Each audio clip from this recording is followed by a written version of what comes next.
Paham ya? Jangan ketika, oh ini maulid bid'ah, Masya Allah, antum tuh bid'ah dari kepala sampai kaki. Ya.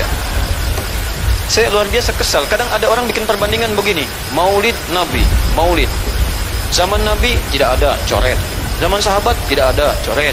Zaman tabi'in tidak ada, coret. Zaman ini ada, oh. Lalu diserupakan, yang ikut-ikut ke sini. Antum kalau mengamalkan hukum seperti ini fatal. Zakat pakai beras. Zaman Nabi coret, zaman sahabat coret, ya. Zaman tabi'in coret, zaman ulama coret. Zaman antum ada bid'ah antum. Cara menyimpulkan hukum bukan seperti ini. Lihat turunannya, lihat dalil, ya, lihat pemahamannya, lihat turunan fikihnya.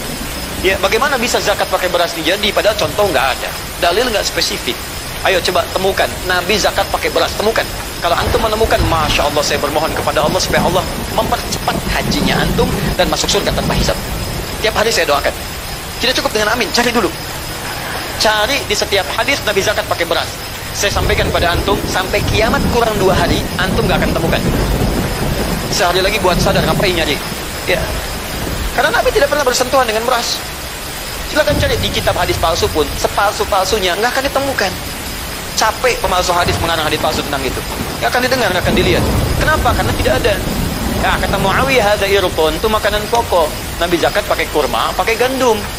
Ya, lihat, karena itu makanan pokoknya. Makanya setiap makanan pokok yang digunakan, kata para ulama, mendekati kaidah usul fikihnya.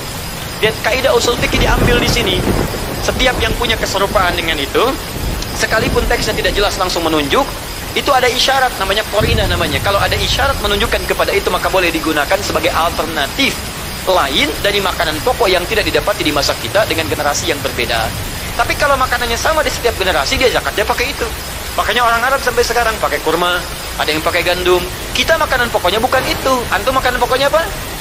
Beras, Masya Allah, beras. Baik pemirsa, beras itu makanan pokok bagi hewan yang bertembolok, ya. Ayam, bebek itu beras. Baik, makanan kita nasi. Dan nasi bersumber dari beras. Baik, nasi bersumber dari beras. Jadi kalau kita ingin zakat pakai beras, boleh tidak? Nah, lihat bagaimana cara pendekatannya. Dalil belum ditemukan aslinya. Seperti maulid tadi, menyikapi dengan taklim macam-macam, nggak ada nas aslinya. Tapi korinahnya ditemukan, sama-sama makanan pokok, sama-sama taklim, sama-sama meminta untuk ikut ajaran, sama-sama mereka ingat tentang Nabi SAW. Maka semua hukum itu kita terapkan, jadilah hukum terapan dalam kehidupan kita. Paham? Dan itu tidak disebut dengan bid'ah. Jelas ya?